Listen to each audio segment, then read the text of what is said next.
This is CGTN, China Global Television Network.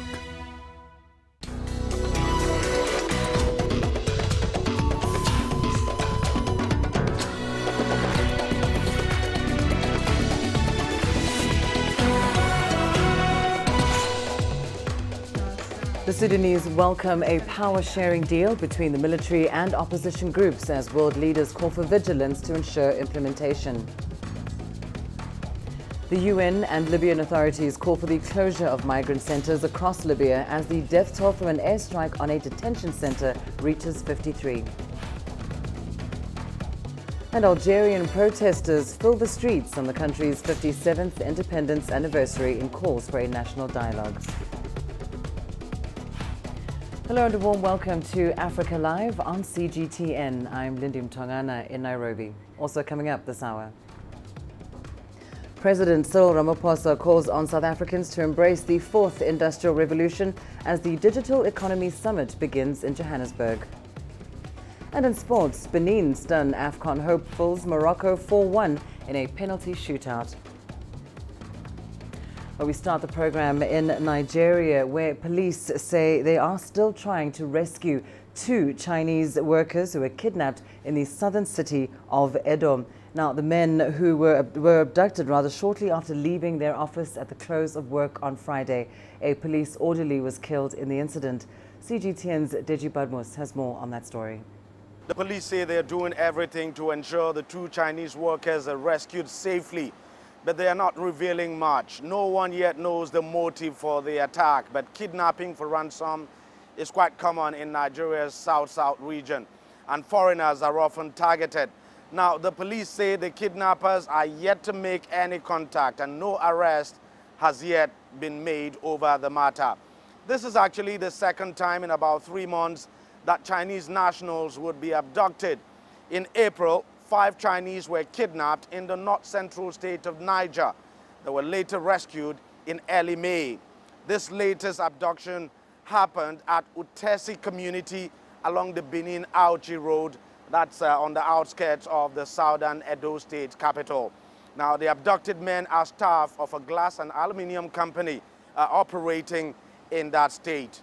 Rescue operations are still underway to secure the release of the victims. Deji Badmos, CGTN, Lagos, Nigeria. Let's go to Sudan now, where regional leaders are welcoming the agreement between the military council and the opposition coalition.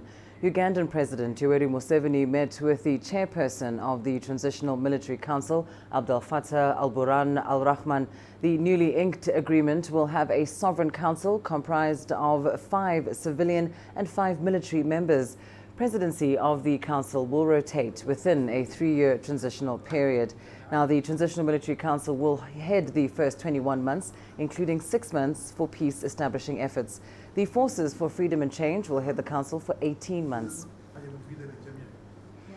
Well, let's bring you the very latest now on these developments in Sudan. We're joined from Uganda by Hilary Ayesiga in Kampala, and from Egypt, CGTN's Yasser Hakim joins us live from Cairo. Let's start with you, Hilary. Just tell us more about the meeting between the Ugandan president and the Transitional Military Council leader. Yes, President Museveni and General Burhan discussed possible ways of restoring peace in the North African country. President Museveni said that the unrest in Sudan is scaring away investors and frustrating business. And indeed, Sudan is one of Uganda's top agriculture market. Uganda exports coffee to Sudan, and during this unrest, coffee exports here had gone down. So in promoting peace in Sudan, that means that business would flourish. And Yasser, coming to you, of course, the Arab League also sent a delegation to Sudan just hours before this agreement was reached. Just talk us through what the League is saying now in reaction to this agreement that has been signed. Yes, you said they were right hours before the deal. It just reflects the criticism that experts are giving the Arab League for being always too late to interfere in several issues. and several conflicts in the region. And Sudan is considered a missed opportunity by the Arab League, not being quite effective in its negotiations there. However, the Arab League has issued a statement saying they welcome the deal, that the deal reflects the kind of positive and constructive spirit held by the negotiators. It also showed, they have also shown flexibility by giving in some issues in order to reach a compromise and a deal that is good for all, and that the Arab League will continue to monitor the situation in Sudan and help, and is always supporting any deal to keep Sudan united and the sovereignty of Sudan intact. And of course, coming back to you, Hilary, you did mention the business or trade relationship between Uganda and Sudan, but just talk us through the role that Uganda has been playing in this transitional period, and perhaps the influence they've had over the Transitional Military Council. I think the TMC leaders came to Uganda to seek advice on how to go about with the transition period to democracy. And Uganda prides itself in being the regional policeman. Uganda is involved in Somalia. Uganda is involved in South Sudan, promoting peace, of course. Uganda is involved in Central Africa. So they came around to seek advice on how to go through to the transitional period. But also the two countries, Sudan and Uganda, they are guarantors to the South Sudan peace agreement. And ending tensions in Sudan would mean promoting peace in the region. And coming back to you, Yasser, indeed for regional interested parties, for the Arab League, for the international community, many people will now be focusing on the question of the implementation of this deal. Just talk us through, if in any way, what measures the Arab League might take to try and see that this is implemented to the letter. It was not mentioned in any statement by the Arab League whether on what basis will it be able to monitor or whether it will monitor the deal. However, 2 or 3 countries, Arab countries, members of the Arab League, have been in the mediation talks and have been active in that, and they are Saudi Arabia, United Arab Emirates, and Egypt. Egypt on an individual basis, and obviously because Egypt is the head of the African Union this year, and the African Union with Ethiopia have been the major mediators in the talks in Sudan. But in this case, it could be that Saudi Arabia, the United Arab Emirates, and Egypt would play a role in that part, as first have taken part in the negotiations itself, and also as guarantors with the AU and Ethiopia, especially that some of these countries have promised economic aid and packages and investments in Sudan if a deal is agreed upon, and this would be quite an attractive offer for the political forces to reach a settlement and a deal, because this will help in the development of the country that has gone through a lot of instability in the past decade or so. So it still remains to be seen who will be monitoring from the Arab countries, whether it will be individual countries or the Arab League in itself as an entity, but this is not clear yet. Well, thank you so much, Yasser Hakim, joining us there from Cairo, and Hilary Ayesiga joining us live from Kampala. Well, let's turn now to South Sudan, where the government says there is now a serious risk of Ebola spreading to the country. The Ministry of Health says it has received a report stating that the disease is now spreading in Aliwara, which is in the Democratic Republic of Congo, but of course only just 70 kilometers away from South Sudan's border. Juba is now urging armed groups who are opposed to the current peace deal to provide access to border areas under their control to government health workers. Makur Matakoriam, the Undersecretary in the Ministry of Health in South Sudan, says border points remain the most critical areas of prevention efforts. There's no reason why we shouldn't believe that it can cross in any time. So it's important that we get access to all the areas along the border that may be of interest to all of us, whether we are rebels or we are the government. The government will continue to work with partners to ensure preparedness efforts are fully implemented and the people of South Sudan are protected. Let's turn our attention to Somalia now, where efforts to rebuild the security sector are underway following a major deal that will see Mogadishu incorporate hundreds of militia from a paramilitary group into the army and police. CGTN's Abdulaziz Billah reports now on the importance of this move by the government. The registration is taking place in Dusamareb town, the regional capital of the Galmudug state. Prime Minister Hassan Ali Khair is witnessing the process that will see hundreds of forces from Ahl Sunnah wal Jama'ah, a paramilitary group, integrated into the national security sector. The forces alongside their weapons will be registered and stand ready at all times to defend the peace and sovereignty of Somalia. After registration, you will all be integrated into the army, police and custodial corps, and you'll be under the central command, ready to be deployed anywhere. For years, these forces have pushed back Al-Shabaab, denying the Al-Qaeda-linked group a chance to expand its base of operations into the Galgaduud region. Ahl Sunnah wal Jama'ah remains the only militia group in the country to go it alone against Al-Shabaab and record a victory without government support. Somali security partners say the integration is a major milestone in ending security challenges that continue to plague Somalia. Integration of Ahl Sunnah wal Jama'ah into the National Army, SMA, the integration of other forces everywhere in Galmudug is part and parcel of reconfiguration, of integration, of building a strong Somalia capable of facing the problems of security that are posed by Al-Shabaab. The process of integrating the forces involves capturing an individual's biometrics and will ensure soldiers receive monthly allowances and other benefits. The government says that these troops will be split, with some trained to form the next batch of police for the Galmudug region. Elections are due in the state later this month, and these forces are expected to play a crucial role in securing the venue alongside delegates as the region plans to pick a new parliament and president. Meanwhile, with the drawdown of African Union troops from the country already underway, experts say that the Somali government will largely rely on Ahl Sunnah wal Jama'ah and other pro-government militia groups as it seeks to rebuild its security sector that was virtually destroyed by decades-long civil war. Abdulaziz Billah, CGTN, Mogadishu, Somalia. Well, time now for a short break. Here's what's still ahead on the program. Tunisians react to a government ban on the Muslim niqab in public institutions. And hours to the deadline on Iran's uranium enrichment threat. What's Europe's position?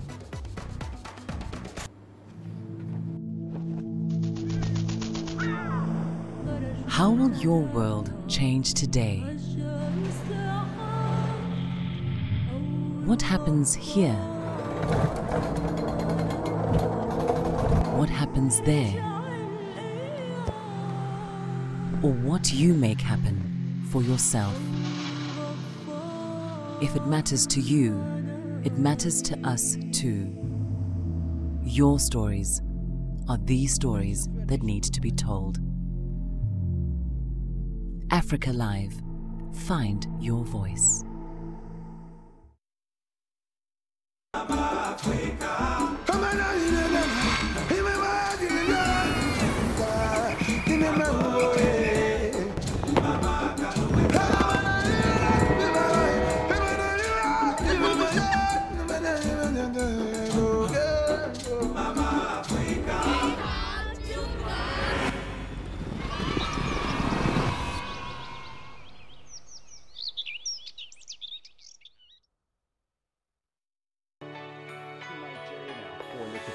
Data out of the country. The country's foreign currency reserves. With a dedicated and diverse team of anchors, CGTN now brings Africa to the palm of your hand. I'm Perina Karibe in the heart of Nairobi, which is bustling. From everyday heroes to the continent's most powerful figures, we bring their voices to you. We haven't changed. And this is something most of us are very excited about. We bring you news that's changing perspectives.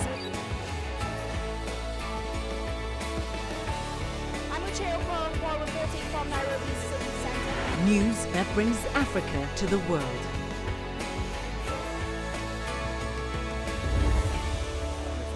CGTN. See the difference.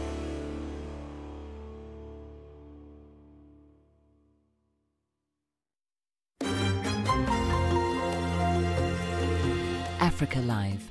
Find your voice.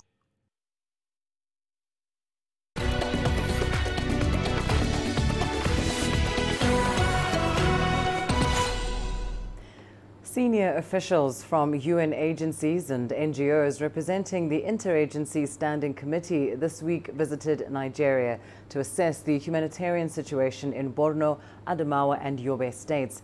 And as CGTN's Jane Kyo reports, the group says that these states need renewed support to face the recent upsurge in violence and growing humanitarian needs. The violence in Borno, Adamawa and Yobe states continues to disrupt livelihoods. The situation has deepened the impact of chronic vulnerabilities such as food insecurity, malnutrition and epidemics in affected communities. The UN says 7.1 million people urgently need life-saving assistance across these states. If we don't do more now to help and support these people, what we're going to face in terms of their needs in the coming 5 years will be far greater. So it's now that we have to act, and we have to act with some urgency.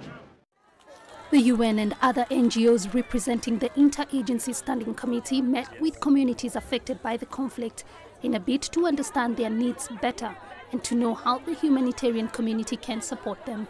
Majority of them are women and children, who make up 80% of the people who are internally displaced. What we need the most is food, shelter, health facilities, toilets and education for our children. That is what we need. Nearly 3 million people are facing food insecurity. Malnutrition is threatening the lives of more than 1 million children. Moreover, 40% of IDP camps are overcrowded due to the insufficiency of land. What I'm confronted here is human suffering. A situation of cholera and epidemic in the making, and totally unacceptable. You know, it is critical that all efforts are made to negotiate appropriate land for these people. Land where at least they can live with basic standards. So I mean, I am shocked. I'm in total shock. The UN and its partners had initially appealed for $848 million to provide life-saving assistance to 6.2 million people in 2019. And thanks to the generosity of donors, the response plan is 32.6%, just 6 months into the year. A significant additional funding is urgently needed to sustain the humanitarian response and avoid an interruption in life-saving services that would further worsen the situation. Jane Kyo, CGTN. Africa is home to the highest number of stateless people in the world, but governments have only recently recognized this as a serious problem. War, discrimination on ethnic, religious and racial lines, or the emergence of new states has left countless people without legal identification. In search of recognition, many in Cote d'Ivoire are experiencing firsthand the hardships of statelessness. CGTN's Daniela Pearson has more. It is in this slum, in the Ivorian capital of Abidjan, where Terogu Benoit lives with his family. Benoit was born in Cote d'Ivoire and has lived here all his life. But because his parents were from neighbouring Burkina Faso, he is not legally recognized as a citizen here.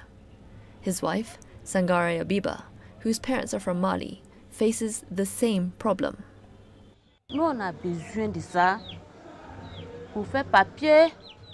We need Ivorian citizenship to obtain identity documents for our children. With citizenship, our children can go to school and have a better future. Here in Cote d'Ivoire, they say we are Malians. And when you go to Mali, they say we are Ivorians. We no longer know what country we are from. We have provided all the required documents, but the naturalization procedure is still deadlocked. When we go to court, we are always given new appointments and it never ends. We have never been able to have even the beginning of a solution to our problem. Cote d'Ivoire only grants citizenship through lineage. At least one parent has to be Ivorian. Benoit and Abiba's 4 children are therefore also at risk of statelessness. It is not enough for them to have been born in Cote d'Ivoire. In addition, the country of their grandparents, Burkina Faso and Mali, might also not recognize them as citizens this many generations on. This family is one among many who live, work, and spend their lives here, but are not recognized as Ivorian citizens. The UN Refugee Agency estimates that there are more than 700,000 stateless people in Cote d'Ivoire. Despite the country agreeing to 2 international statelessness conventions in 2013, the situation for stateless people here remains unchanged. I no longer know what to do to get this national identity card. When I find work, I can't even receive my salary directly because, since I don't have an ID card, I can't have a bank account of my own. Very often, my salary is transferred to an intermediary's account, who in turn gives it to me. I want the state of Cote d'Ivoire to have compassion on us. Allow us to have the necessary documents to prove that we too live in this country. We want to be recognized as Ivorian citizens. Today, the exact number of stateless people in the world is unknown. UNHCR puts it in the millions, including 1 in 3 children. In Cote d'Ivoire, appeals from stateless people for legal documentation remains unsuccessful, and people like Benoit and his family continue to live their lives in limbo. Daniela Pearson, CGTN.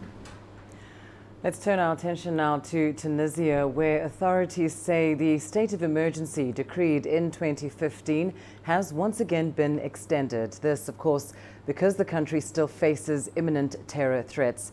Tunisia's Prime Minister Youssef Chahed on Friday banned the niqab in public institutions, citing security reasons. The Muslim veil for women covers the entire face apart from the eyes and can potentially be used as a disguise or to escape justice. CGTN's Adnan let's take on more on this story with an analyst now. We're joined live from Cairo by General Sami Ragheb. He is a security analyst as well as the chairperson for the Arab Foundation for Strategic Studies. General, thank you so much for your time. It's a controversial decision banning the niqab. What's your view on the step that the Tunisian government has taken? Thanks for having me. Tunis has already suffered from terrorist attacks. Any security measures that secure the country and prevent this kind of attacks must be understandable. There are a public debate in Tunisia about the human rights and the religious freedom, but the much population appreciate the security measures that secure their homeland security, that prevent the perpetrator from go away beyond the hand of the law enforcement forces. So it's not the first time the debate in Tunisia about imposing a ban over the niqab in Tunisia. But Tunisia is not exception from its neighbors. Morocco, Algeria has already imposed a ban over the women veil or over the religious garb. So I think within the security motives, it's acceptable. But some political parties, especially Islamist political parties, may exploit this decision to exacerbate the matter of divided the community in Tunisia between secularist and fundamentalist. Right. And General, I mean, you mentioned that this is not the first time that this step has been considered, even for other countries in the region. We know that Egypt considered banning the niqab as a security measure, but in the end decided to backpedal on that decision. Just talk us through what changed in Egypt that they didn't implement this ban. The culture in Egypt is different than Tunisia, because Tunisia is already not, this time is not the first time imposing a restriction over religious garb. During the long rule of the toppled president Zinedine Ben Ali, already imposed a restriction over even the hijab. The hijab is a religious wear that just cover the woman's hair and neck. During Zinedine Ben Ali times, restrict any hijab in the public space or in governmental institutes. But in Egypt, the niqab, not a religious disciplines, but it's more customs and tradition. So in Egypt, all the long history, there is no restriction on the religious garb.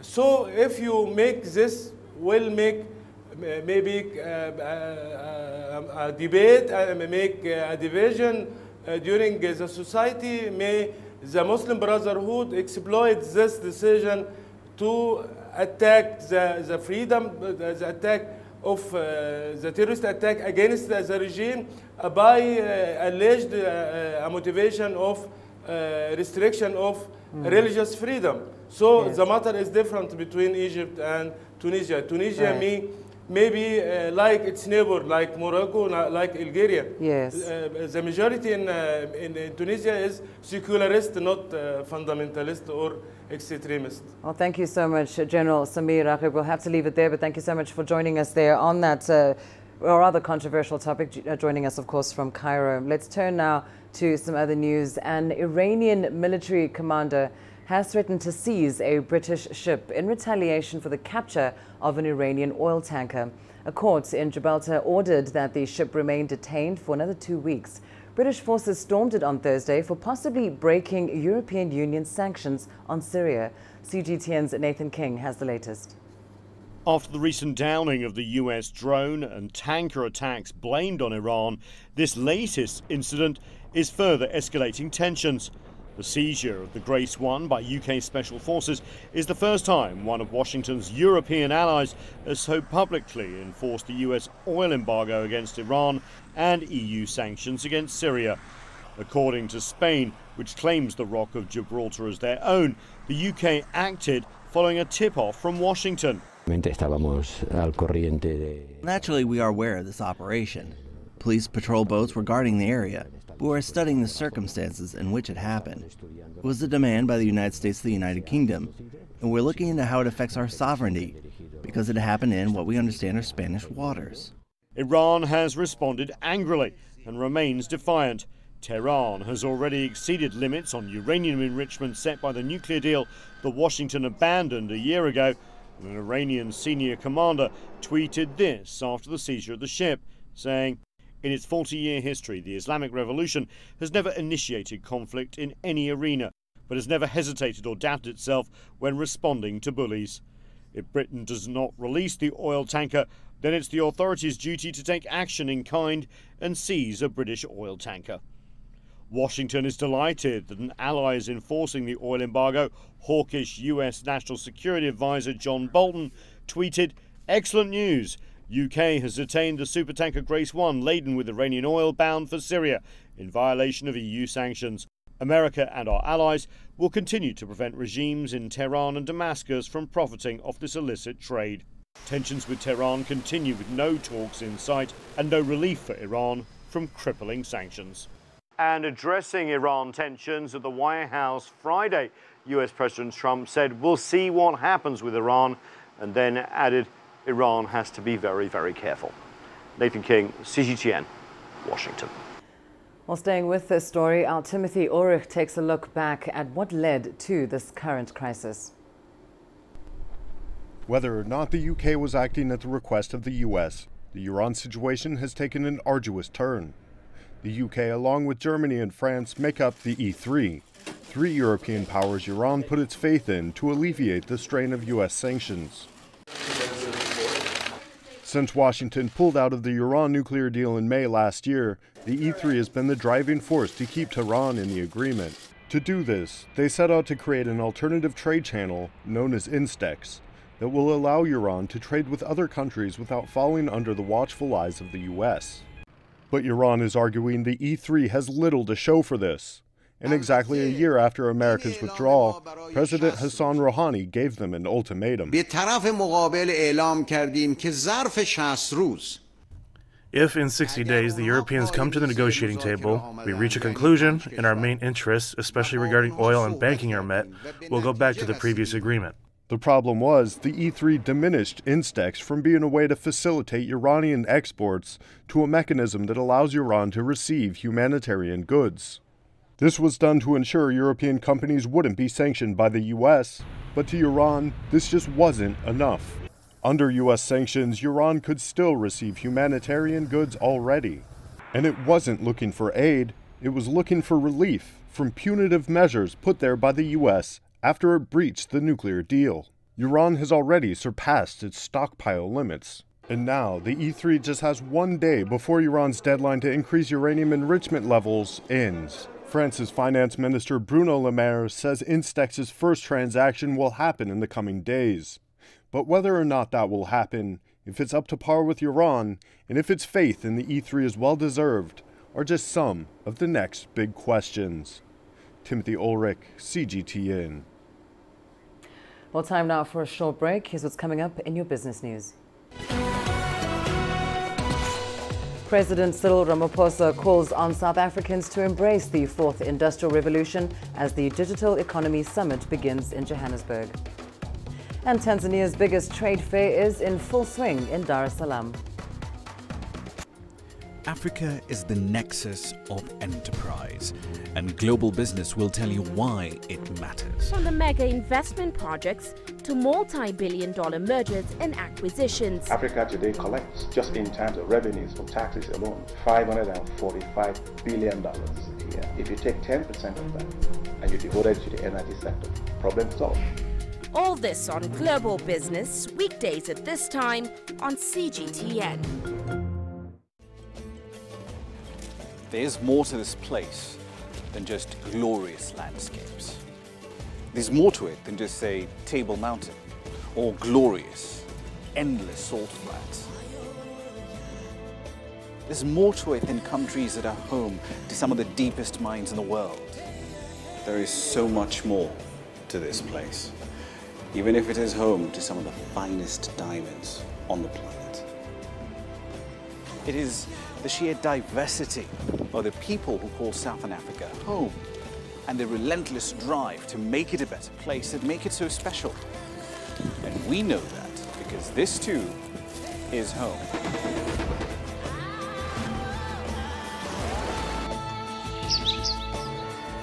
No one knows Southern Africa like we do. CGTN, see the difference.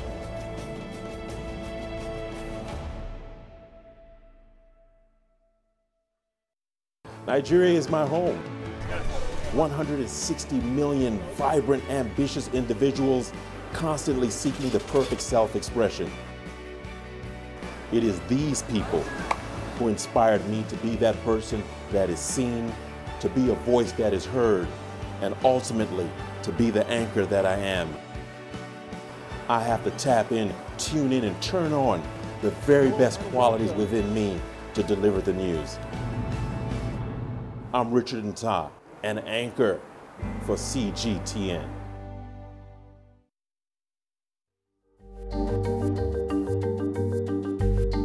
Africa Live. Find your voice.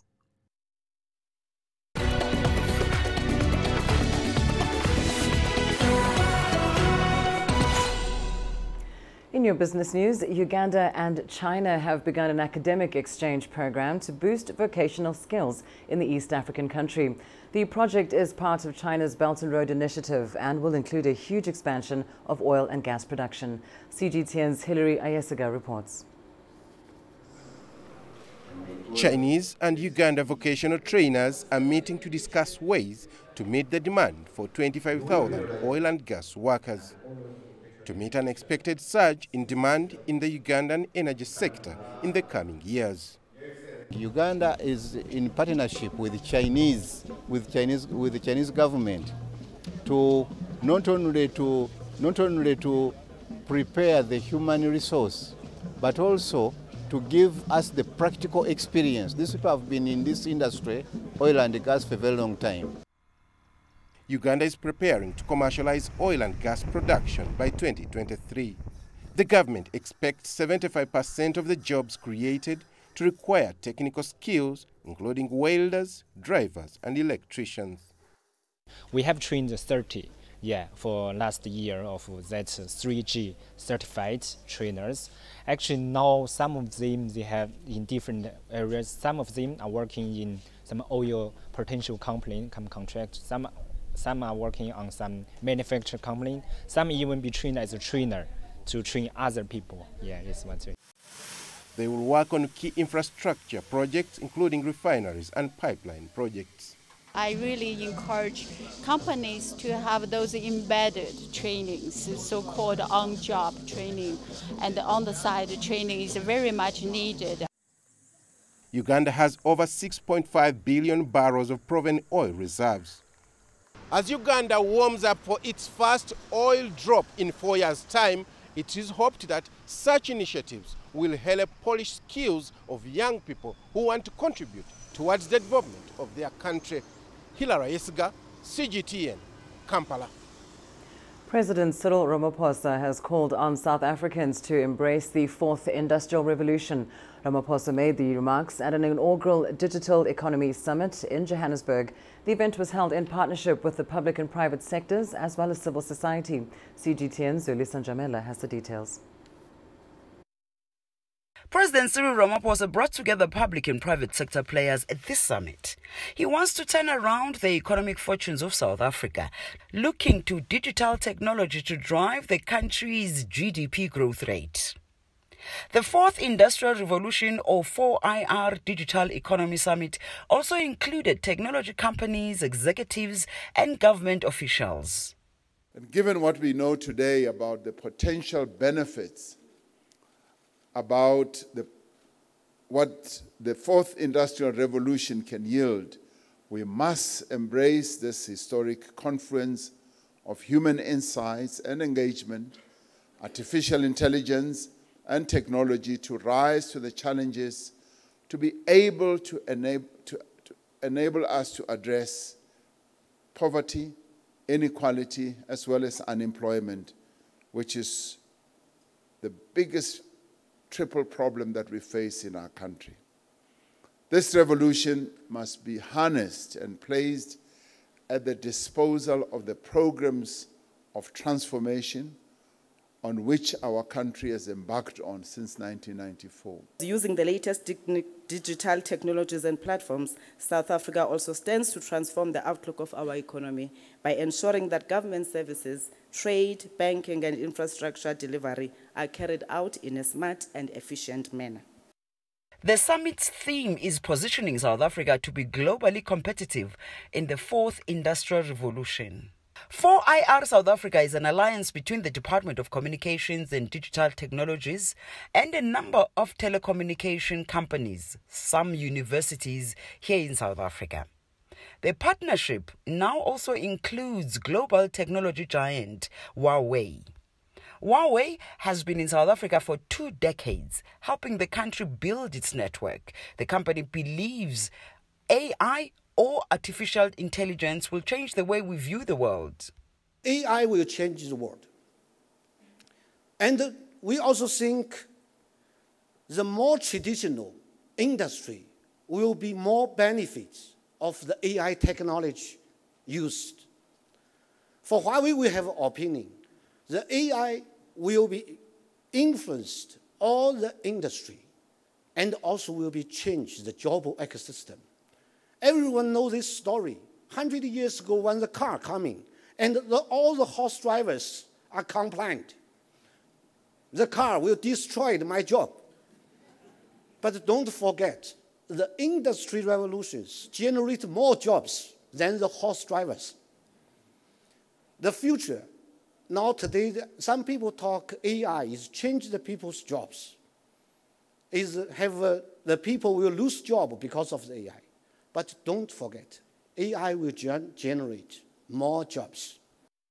President Ramaphosa has appointed an advisory commission to oversee 4IR and identify policies to make South Africa a global player in the digital revolution. There's general agreement from this summit that South Africa should take the lead to harness our collective opportunities and also navigate the challenges that are presented by the advent of 4IR together.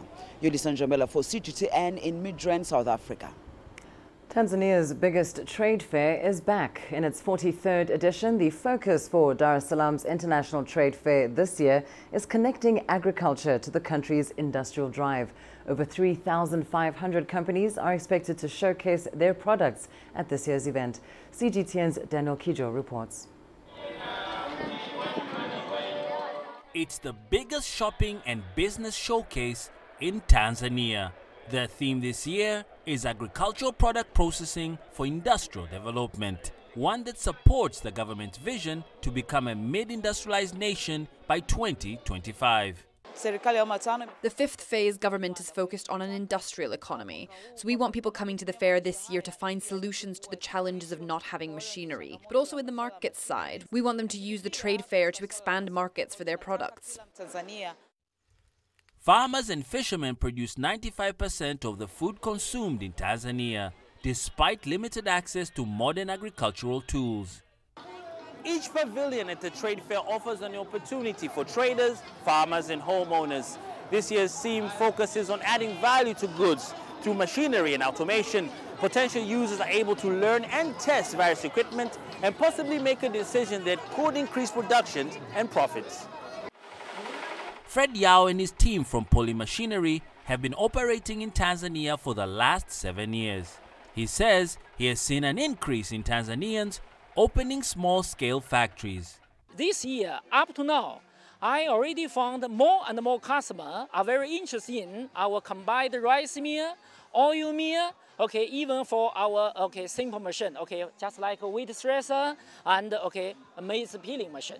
The agricultural sector contributes 25% of the gross domestic product and 30% of foreign exchange earnings. So the government hopes farmers will waste no time moving towards mechanization. Daniel Kijo, CGTN, Dar es Salaam, Tanzania. And that is where we leave your business news. Here's what's still ahead on Africa Live. Animal rights activists up in arms over 2 new elephants at the Johannesburg Zoo. After the break, we tell you why. Join us in Global Business and see Africa through our eyes. The greatest journeys, the greatest sights, the greatest adventures. Here in Panata, this weir allows the locals to walk on water. We're far more than just TV news. We're your passport to the wonders of Africa. To bring you stories of struggle, survival and hope.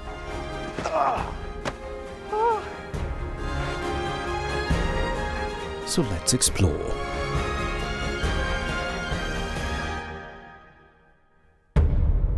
CGTN. See the difference.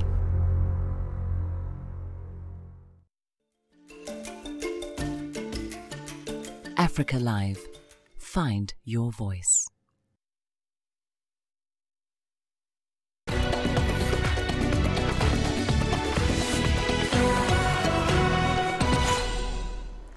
Animal rights activists in South Africa are angry after the Johannesburg Zoo acquired 2 new elephants. Ramodiba and Mopani were brought to the zoo as company for its only female elephant, Lami. This despite calls to have her released into the wild after the loss of her partner in 2018. CGTN's Julie Shire reports. Lami the elephant was left on her own when her partner King Cote died last year. She now has 2 new mates, Ramodiba and Mopani, much to the delight of young visitors.